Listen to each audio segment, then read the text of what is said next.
네, 이 시간에는 우리 말씀을 함께 보겠습니다. 요한계시록 2장 1절부터 7절까지입니다.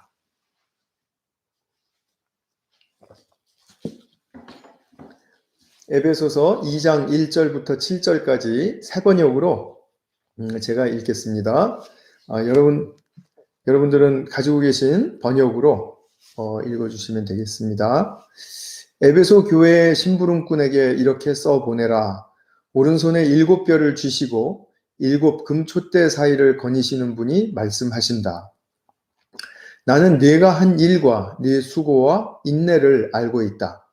또 나는 네가 악한 자들을 참고 내버려 둘 수 없었던 것과 사도가 아니면서 사도라고 자칭하는 자들을 시험하여 그들이 거짓말쟁이임을 밝혀낸 것도 알고 있다.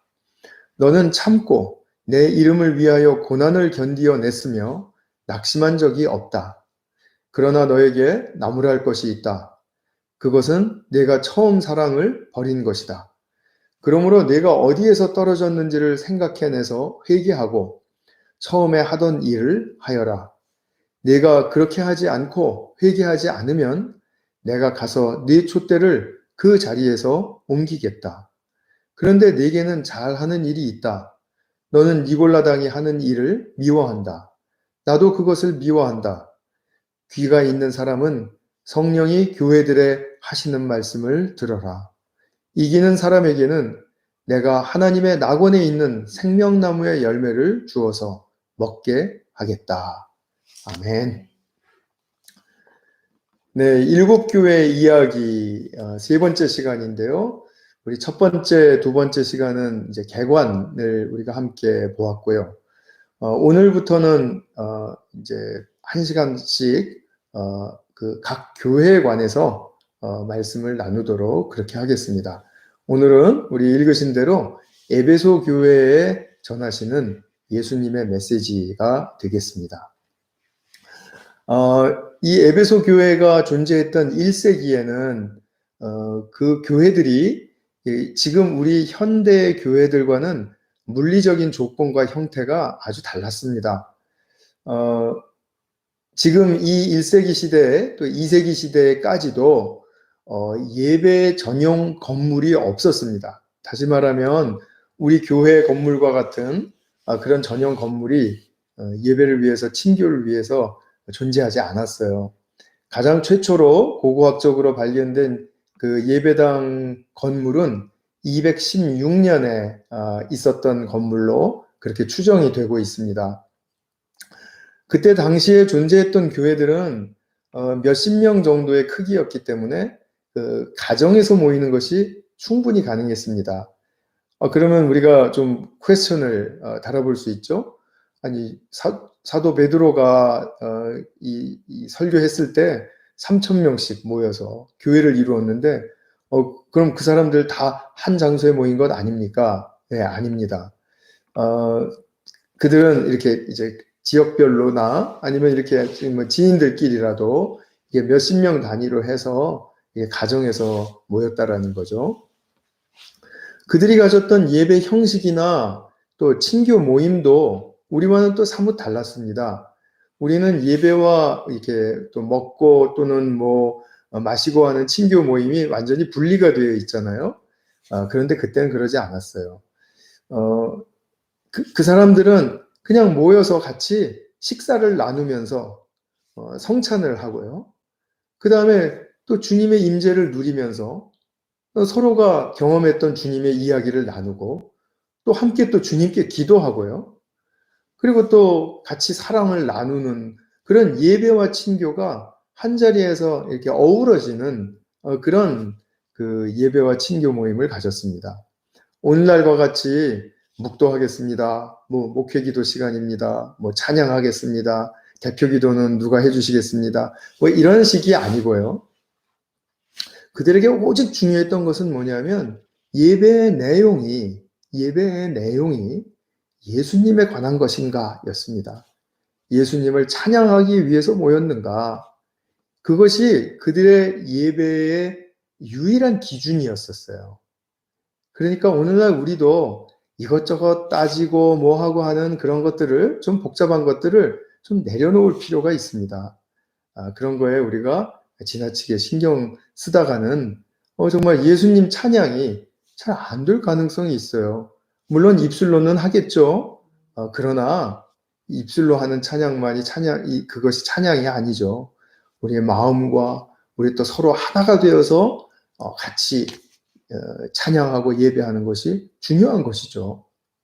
그래서 이들은 예배 순서나 형식 가지고 싸우는 일이 없었을 것입니다. 그건 뭐 당연히 우리가 추론할 수 있습니다.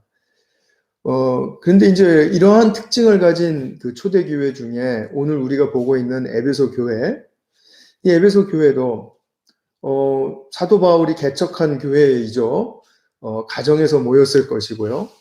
또 사도행전 19장 이하를 보면 이 에베소 교회는 따로 말씀을 배우고 가르치기 위해서 두란노 그 성서 학당을 두었어요. 그래서 사도 바울이 2년이나 이 복음을 가르쳤던 그런 참 그 보기 힘든 그런 교회였습니다. 그러니까 이 교회는 아마 말씀에 대한 열정과 이해가 굉장히 깊이 공유된 그런 은혜로운 교회였을 것이다. 이렇게 우리가 생각해 볼 수 있습니다. 오늘 본문을 통해서도 그것은 나타나고 있습니다. 뒤에서 다루기로 하고요. 그래서 오늘 본문은 예수님이 에베소 교회에 사도 요한을 통해서 전하시는 그 선지적인 그런 메시지의 형태를 담고 있다라고 그렇게 말씀드릴 수 있습니다. 지난 시간에 우리 보신 대로 에베소 교회의 천사들에게 써라 이랬죠. 그러면 에베소 교회의 천사들이 따로 있는 게 아니라 지상의 에베소 교회에게 말씀을 하시는데 그 지상의 에베소 교회를 하늘의 부활의 생명을 가진 그 천상의 지위를 가진 존재로 여기신다라는 그런 의미를 담고 그리고 에베소 교회의 천사들에게 써라. 즉 에베소 교회에 써라. 이렇게 말씀을 하시고 있습니다.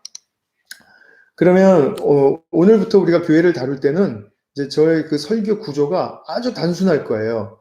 첫 번째는 칭찬과 책망을 말씀드릴 겁니다. 그런 다음에 두 번째 단락에서는 경고와 이기는 자에게 주시는 축복, 그 축복의 약속에 관한 것을 말씀을 드릴 겁니다. 그것이 오늘날 우리 교회와 어떤 관계가 있는가 하는 것에 대해서는 이제 우리 같이 하나씩 풀어가도록 그렇게 하겠습니다. 2장 1절에 보면 예수님에 대한 소개가 나오죠. 오른손에 7뼈를 쥐시고 7 금촛대 사이를 거니시는 주님으로 묘사되어 있습니다. 우리가 이미 보았죠. 1장 12절부터 나오는 예수님에 대한 묘사가 각 교회에 사용되고 있다라고 그렇게 말씀을 드렸죠. 그래서 예수님의 소개 말씀은 1장 12절, 13절 그리고 16절에서 이미 나왔습니다. 예수님 오른손에 7뼈를 주셨다. 7 교회를 주셨다. 천사를 주신 거예요. 그러니까 교회를 주신 것입니다. 그러니까 예수님께서는 승귀하셨죠. 승천하셔서 존귀히 여김을 받으셨습니다. 그 말씀은 예수님이 하나님의 권세와 능력을 지닌 분으로 지금 역사하고 활동하고 계신다라는 뜻이에요. 그 오른손의 7뼈는 즉 이 천상의 교회, 즉 지상의 교회와 연결된 이 교회는 교회의 세속적인 지위가 아닌 하늘의 지위를 가졌다라는 것을 말씀해 주는 것입니다. 그래서 예수님의 오른손에 쥐임을 받은 이 교회는 하늘의 지위를 가진 그 교회라고 그렇게 말할 수 있죠. 승귀하신 권세자 예수님의 고귀한 하늘의 지위를 가진 에베소 교회에 칭찬하시고 또 책망을 하십니다. 오늘 본문 보시면은 이제 금방 아실 수 있었죠. 2절, 3절에는 칭찬이 나옵니다. 그리고 4절, 5절에는 책망이 나와요. 그리고 6절에는 또 칭찬이 나옵니다. 그래서 칭찬, 책망, 칭찬 이렇게 해서 칭찬 사이에 이제 책망을 말씀하고 계세요. 그럼 무엇을 칭찬하셨는가에 관해서 우리가 좀 살펴보겠습니다. 2장 2절에 보시면 네가 한 일들, 즉 수고와 인내한 것을 안다 이렇게 말씀을 하세요. 우리가 수고하고 인내한 것을 안다라고 말씀해 주시는 그 주님의 그 메시지 속에서 우리가 느껴지는 것은 무엇입니까? 정말 주님이 나를 너무나 잘 아시기 때문에 또 그 친밀하게 느껴지고요. 그리고 또 그분이 하시는 말씀에 또 신뢰감이 가게 되죠. 근데 더불어서 하시는 말씀이 뭐냐 하면 악한 자들을 참고 내버려 두지 않은 것. 그리고 사도가 아니면서 사도라고 지칭하는 자들을 시험해서 거짓됨을 밝혀낸 것. 사실 이가 지금 악한 자들을 말했고, 그 다음에 사도라고 자칭하는 자들을 그 다음에 또 말씀을 하셨는데, 이 두 부류는 그냥 한 부류라고 같이 연결해서 생각하시면 될 것 같습니다. 즉, 다시 말하면, 에베소 교회가 무엇을 했냐 하면요, 예수님의 그 진리를 사랑하고 또 그것을 사수하려고 수고와 인내와 고난을 감내한 것입니다. 그것을 예수님이 칭찬하시고 있습니다. 예수님만이 이 교회에 대해서 주권적인 지위를 가지고 교회와 성도를 꿰뚫어 보시면서 평가하실 수 있어요. 우리가 교회에 대해서 말하는 것, 이런 것들은 다 부분적인 것이고 틀릴 가능성도 참 많은 것입니다. 지도자라고 해서 예외가 되지 않습니다. 그런데 예수님의 하시는 이 말씀을 듣고 우리가 그 예수님 말씀에 비추어서 교회를 생각할 때 우리는 정말 교회에 대한 그 뜨거운 마음을 먼저 갖게 돼요. 그래서 오늘 에베소 교회를 향해서 너희가 참 수고하고 인내했다. 그것을 내가 안다. 그러면서 거짓됨을 밝혀낸 것, 그리고 악한 자들을 내버려 두지 않은 것, 이거 정말 너무 잘한 거야. 라는 그 주님의 말씀이 정말 우리에게도 위로가 되는 것이죠. 하물며 에베소 교회는 얼마나 위로가 되었겠습니까? 그러면 구체적으로 이 사도가 아닌 자들을 분별해냈다라는 그 말이 무슨 말인지 좀 살피겠습니다. 구약 시대에도 선지자를 검증하는 전통이 있었습니다. 그러니까 우리가 선지서를 보게 되면은 참 선지자인지 거짓 선지자인지 분별하는 그런 말씀들이 나오죠. 제가 구체적으로 다루지는 않겠습니다. 초대교회에서도 그랬습니다. 잘못된 교리와 신앙을 검증하고 살피는 일은 굉장히 일반적인 일이었다고 합니다. 그래서 2절에 나온 그 악한 자들과 사도가 아닌데 사도라고 하는 자들, 그 어떤 사람들일까 한번 상상을 해보세요. 우리 그 예수님과 함께 했던 12 제자가 우리들에겐 사도라고 그렇게 불려지고 있지 않습니까? 그러면 이 사람들이 자기들이 예수님과 함께 했던 그런 사도라고 그렇게 무모한 주장을 하는 사람들일까요? 그렇게 어리석진 않겠죠. 그죠? 12 사도는 뭐 너무나 명확하게 누구인지를 다 알고 있는데 자기들이 그런 사도라고 그렇게 말을 할 수는 없겠죠. 그 당시에는 좀 더 넓은 범위의 그런 사도의 그룹이 있었습니다.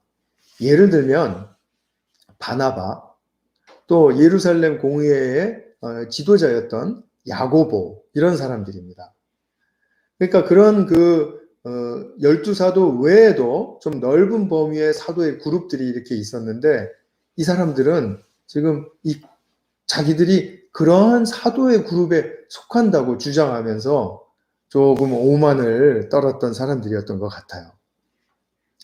이들의 가르침을 들어보면 바울의 가르침과 상당히 유사한 면이 많고 또 사도들의 가르침과 유사한 면이 이제 많았을 거예요. 그래서 잘 듣다 보면 뭐 다 이렇게 뭐 수긍 가는 면도 있었겠지만 사실은 또 이것도 좀 한번 다시 검토해 봤으면 좋겠다. 이거 진짜 사실일까? 하는 그런 내용들도 이렇게 좀 섞여 있었다라는 거죠. 여러분이 다 알고 아시다시피 진리에는 아주 치명적으로 대체 불가한 그런 핵심이 있습니다. 그러나 이 핵심만 이 진리가 아니라 진리는 좀 이렇게 확장하는 성격을 가지고 있어요. 그러다가 밖에 비진리의 영역들이 있지 않습니까? 그것의 경계선에 이르기까지 진리는 굉장히 이렇게 폭넓은 그러한 그 영역을 가지고 있다라고 말을 할 수가 있습니다. 다시 말하면 예수님이 사랑의 구주이시다. 예수님은 사랑이시고 구주이시다라는 그런 고백은 그냥 우리가 말하는 진리의 핵심 중에 핵심이죠. 그런데 진리인 것 같이 들리면서도 진리가 아닌 것들이 우리가 알고 있는 초대교회의 거짓 가르침들이 있었습니다. 예를 들면 이런 거죠. 예수님을 믿으면서도 절기를 준수하면 더 예수님을 잘 믿는 거라고 그렇게 주장한다라든지, 예수님을 믿으면서도 할례나 유대 전통을 잘 지켜야 한다고 주장하면 사실 그 진리를 말하는 것 같지만 사실 경계를 넘어서서 비진리의 영역을 이야기하고 있다는 것입니다. 이것을 말하는 사람들이 초대교회에서는 악한 자이고 그리고 거짓 사도로서 사도를 흉내내는 자들이었다라는 것입니다. 그래서 에베소 교우들은 주님의 이름을 위해서, 주님의 진리를 위해서, 또 주님의 그 자기들이 사랑하는 그 존재 그 자체를 위해서 그들과 그 거짓 사도들과 부딪히는 고난을 견디고 참으면서, 그죠? 많이 힘든 상황들이 많았을 것입니다. 그렇게 했다라는 거예요. 그런데 예수님 말씀하시기를 3절에서 너희들 그렇게 고통을 견디고 참으면서도 낙심한 적이 없다. 이렇게 말씀을 합니다. 그러니 에베소 교회가 얼마나 잘한 것입니까? 더욱이 또 6절에서도 칭찬이 또 나오죠. 니골라 당이 한 일을 미워한다. 그런데 나도 니골라 당이 하는 일을 미워해. 이렇게 말씀을 하세요. 이 니골라 당은 2장 15절에 보면 버가모 교회에 주시는 메시지에도 나옵니다. 근데 그때 좀 더 다루어 보겠지만, 근데 학자들이 이 니골라 당에 관해서 일치된 의견을 갖지를 못하고 있다고 그렇게 알려져 있어요. 그래서 니골라 당의 정체가 무엇인지, 그들이 도대체 무엇을 구체적으로 했는지 체계화된 어떤 그런 그 지식을 우리는 가질 수는 없지만, 버가모 교회 메시지를 보면 우상 숭배를 괜찮다고 하는 자들, 또 문란한 삶도 예수님 안에서는 다 허용되고 또 용서받고 한다라고 주장하는 자들, 이렇게 생각하시면 될 것 같아요. 주님도 미워하신다고 말씀합니다. 하나님을 떠나서 다른 숭배의 대상을 쫓아도 좋다고 얘기하고, 주님의 진리에 대해서 초점을 흐리게 하고, 또 자기의 편리와 이익을 추구하는데 세속 사상과 방식을 괜찮다라고 말하고 하는 것을 예수님 비호하신다라고 그렇게 말씀을 하세요. 그런데 이렇게 칭찬하시는 가운데 책망을 하시죠. 책망의 내용은 너무너무 유명한 말씀입니다. 너희가 처음 사랑을 버렸다. 이렇게 말씀을 하세요. 그러시면서 어디서 떨어졌는지를 생각해 내라. 그래서 그 원점으로 돌아가서 거기서 회개하고 처음에 하던 일을, 그러니까 처음 사랑을 하던 그 일을 하라. 라고 말씀을 하십니다. 에베소 교우들이 처음 사랑을 버렸다라는 그런 의미가 무엇인가요? 우리는 이 말씀을 들으면 그냥 즉각 이렇게 많이 듣기도 했고, 우리가 그냥 자동적으로 생각나는 것이 뭐냐 하면, 나 옛날에 예수님 믿었을 때는 주님과 굉장히 뜨거운 그런 열정적인 첫사랑의 그 만남을 가졌었는데 지금은 진짜 식었구나. 생각해보니까 식었네. 이렇게 생각을 하면서 자기가 주님에 대한 첫사랑의 열정을 잃었다는 뜻으로 곧장 해석을 해버려요. 그런데 우리가 칭찬의 내용에서 보셨듯이 이들이 진리를, 예수님의 진리를 사수하기 위해서 엄청난 열정과 노력을 쏟아 부으면서 인내하면서 수고한 것, 그거 주님을 사랑하는 일 아닙니까? 예수님 때문에, 예수님을 위해서 한 일 아닌가요? 예수님을 사랑하지 않는다면 그 거짓 교사들이 애매모호한 거짓 진리를 말했을 때, 뭐 그것도 좋고, 뭐 저것도 좋고, 이렇게 타협했을 것입니다.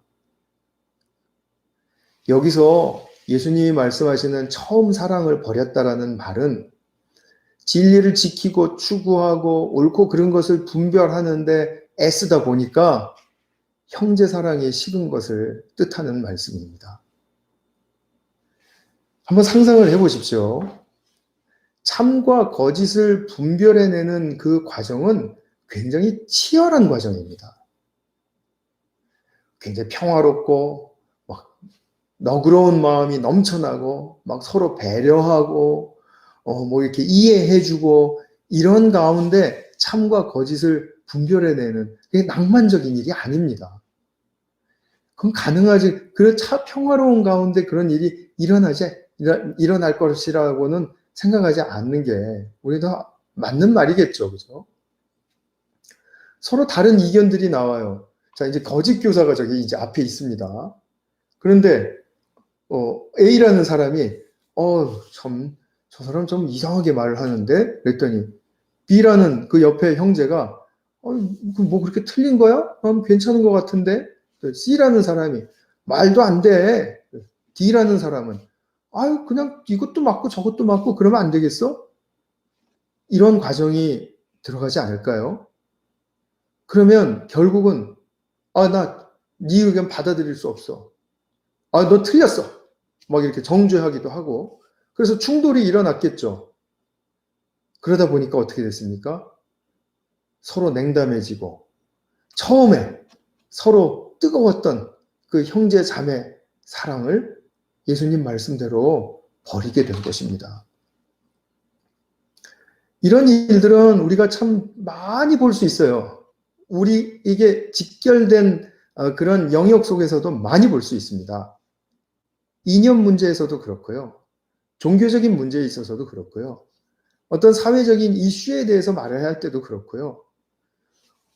정말 우리가 누구나 다 옳은 것을 추구하고 그것을 다 잘 구체화하고 그리고 체계화하고 그래서 정말 우리에게 선한 것을 채우려고 하는 욕망은 누구에게나 있습니다, 여러분. 나만 있는 거 아니고요. 어떤 일부만 있는 거 아닙니다. 그런데 우리 인간에게 치명적인 약점이 하나 있죠. 그게 무엇입니까?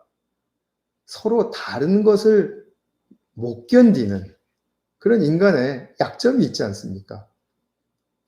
에베소 교우들이 참된 것을 추구했고 그것을 잘 발견했고 잘 지켜서 삶의 분명한 진실한 그 자기들이 추구했던 그 진위를 가려내는 목적을 잘 이루긴 했어요. 그랬는데 그 자기들이 세운 그 목표 아래에 다시 한번 자신들의 모습을 보니까 어떻게 됐다고요? 사랑을 잃었다는 것이죠. 이게 얼마나 아이러니컬한 모순입니까? 이게 사실 우리가 머리로만 생각하면 굉장히 아이러니컬하고 모순된 일인데 사실은 이 일이 우리 가운데서 많이 일어납니다. 한번 곰곰이 생각해 보시면 그럴 거예요. 뭐 학교에서도 리서치 하면서도 그럴 수 있고요. 직장에서 일하면서도 그럴 수 있고요.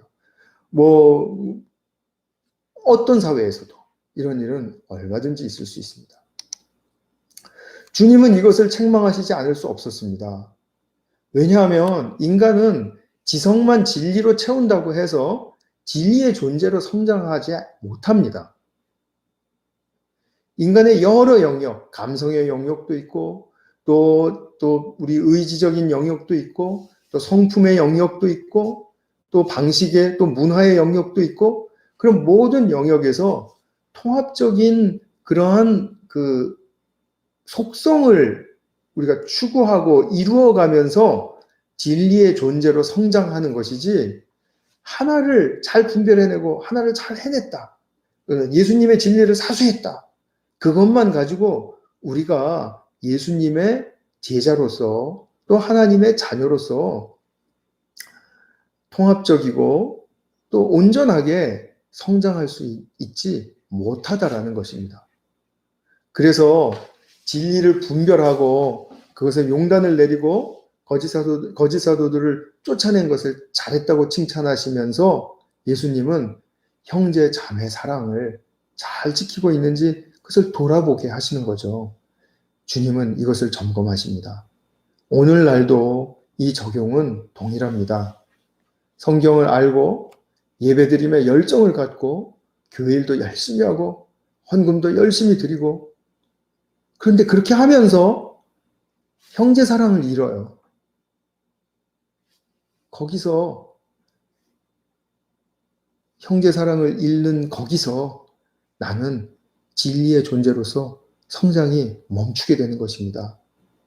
그러니까 새로운 눈이 띄어지지 않고 새로운 마음에 축복을 얻을 수가 없고 그 멈추어져 있으니까 그 상황 속에서 나만 보이는 거죠. 나만.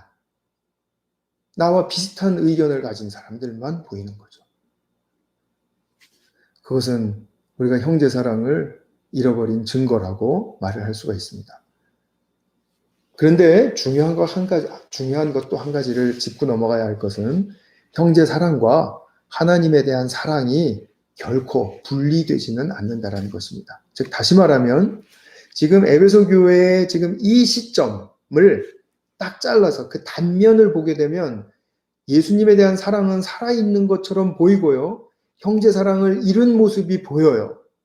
그러나 이러한 모습이 또 쭉 진행이 되다 보면 결국 이 사람들은 주님을 사랑하는 것에도 왜곡된 모습을 가질 수밖에 없다라는 것은 충분히 추측할 수 있는 바입니다. 어떤 이는 그러죠. 하나님은 사랑하는데 이웃 사랑, 형제 사랑은 어렵대요. 그런 사람은 하나님 사랑하는데도 결국엔 모순에 봉착하게 될 것입니다.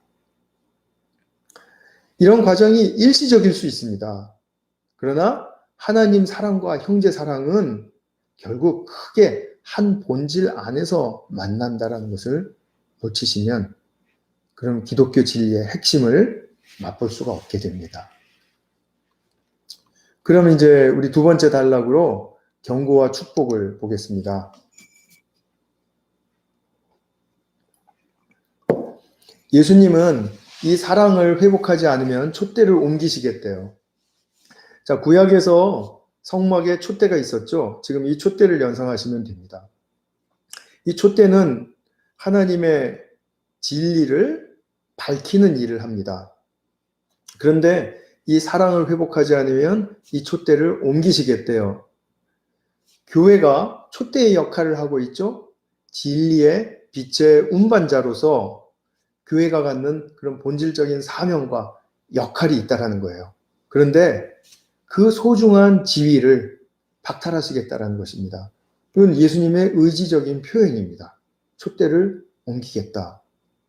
너희는 세상을 향해서 증거할 수 없다. 무엇을요? 결국 그들이 밝혀냈다라고 하는 진리를 세상을 향해서 증거할 수가 없다. 교회의 정체성을 상실하게 될 것이라는 그런 큰 의미의 말도 됩니다. 이 경고를 에베소 교회는 어떻게 받아들였을까요? 요한계시록을 통해서는 말해주지 않았습니다. 그런데 이그나티우스라는 1세기 말, 또 2세기 아주 초엽까지 살았던 그 초대 교부의 말에 의하면 이그나티우스는 사도 베드로 또 요한의 제자였다라고도 알려져 있는 사람이기도 해요. 그러니까 그 당시에 살았던 사람이죠. 에베소 교회 지금 이 당시에. 그 교부의 말에 의하면 에베소 교회는 이 경고에 주의를 무척 기울였다라는 거죠. 그래서 다시 부흥하는 교회가 되었다고 합니다. 그러니까 이 경고를 잘 받아들이고 회개하고 부흥하는 교회가 될 수 있죠.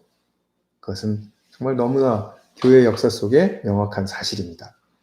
그리고 마지막으로 7절에서 이렇게 말씀합니다. 성령이 교회들에게 하는 말씀을 들어라. 에베소 교회만이 아니라 교회들에게 하는 말씀을 들어라. 우리 교회도 들어야 돼요. 그래서 이기는 자는 하나님의 낙원에 있는 생명나무의 열매를 주어서 먹게 하겠다. 자, 낙원에 있는 생명나무 뭡니까? 에덴에 있었던 그 생명나무 지금 연상시켜 주시는 말씀 아니세요? 근데 아담이 타락한 후에 주님이 생명나무를 아주 제거해 버리셨습니까? 아니죠. 그 나무로 나아가는 길을 막으셨죠. 그럼 길을 막으셨다라는 말은 막으신 길을 언젠가는 열어주실 것을 우리로 하여금 기대하게 하지 않습니까?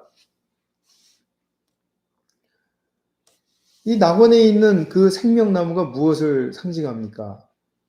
예수님의 부활 생명을 얻어서 충만함을 누리게 하는 그런 하나님의 임재를 말합니다. 생명나무는 하나님의 임재예요. 우리가 아까도 하나님의 임재를 위해서 기도했죠. 하나님의 임재가 없는 에덴을 상상할 수 있을까요? 그런 에덴은 피폐함 그 자체이죠. 교회도 마찬가지입니다. 교회도 하나님의 임재가 떠나면 교회는 아무리 뭐 잘하고 많고 부유해도 피폐함 그 자체입니다. 이제 뒤에서 보겠지만 라오디게아 교회가 그랬어요. 예수님은 에베소 교회가 형제 사랑을 회복하면 타락 전에 에덴에서 보여주었고 누리게 하셨던 그 삶의 부요한 생명의 질적 차원을 다시 회복하게 될 것이라고 말씀을 하는 거예요. 다시 말하면 에베소 교회는 거짓 사도를 분별한 그 주님의 사랑의 열정과 그 수고가 굉장히 크지 않았어요. 그런데 이제 그렇게 하면서 잃었던 그 형제 사랑을 회복하면 생명나무로 나아가는 길이 열리게 된다.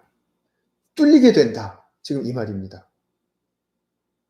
우리가 신앙을 이야기해요. 진리를 추구합니다. 예수님을 믿고 사랑해요. 그리고 우리의 대화의 대부분은 교회예요. 그렇게 항상 우리의 입과 마음에 신앙과 진리와 예수님과 교회를 달고 있으면서도 생명나무로 나아가는 길을 얻지 못하면 그게 무슨 소용이 있습니까? 피폐함인데. 이제 우리가 여기서 생명나무로 나아가는 길을 찾습니다. 성령이 교회들에게 하시는 말씀을 들으라고 했습니다. 형제사랑, 그것이 생명나무로 나아가는 길입니다. 그래서 우리가 오늘 이 메시지를 예수님으로부터 받으면서 형제사랑을 어디에서 잃었는가를 우리 스스로가 좀 생각해 볼 수 있었으면 좋겠습니다. 잃었다면 어디서 잃은 것일까요? 다른 사람에게서 잃은 것입니까? 아니면 세상에서 잃은 것입니까? 아니죠. 형제사랑을 잃었다면 내 안에서 잃은 것입니다. 내 안에서 잃은 것을 밖에서 찾으려고 하면 안 되죠. 내 안에서 잃은 형제사랑을 찾을 수 있기를 바랍니다. 이것을 돌이키는 회개가 에베소 교회뿐만 아니라 오늘날 모든 교회에 필요한 메시지라고 믿습니다. 우리 교회에도 필요합니다. 7 교회 중에 이 첫 번째 에베소 교회에게 주시는 선지적 메시지의 이 역사가 오늘 우리 게인스빌 한인교회에 일어나서 참 부흥으로 나아갈 수 있기를 축원합니다. 잠깐 제가 기도하겠습니다. 하나님 아버지 감사합니다. 오늘 에베소 교회를 향해서 주시는 말씀 우리가 잘 새기겠습니다. 주님을 사랑하고 또 진리를 사수하기 위해서 우리가 행하는 수고와 참으로 인내가 큽니다. 그러나 더불어 형제 사랑도 잃지 않아야 된다라는 그 복된 주님의 말씀을 저희들이 깊이 듣게 하여 주시옵소서. 형제 사랑을 하기에 부족한 우리의 모습을 발견하고 그것을 주님께 전적으로 의탁하는 그런 복된 역사가 우리 공동체 안에 넘치도록 일어날 수 있게 하여 주시옵소서. 그리하여 주님이 원하시는 참 부흥의 교회가 될 수 있도록 축복하여 주시옵소서. 그것이 주님의 뜻이고 주님의 소망이신 줄 믿습니다.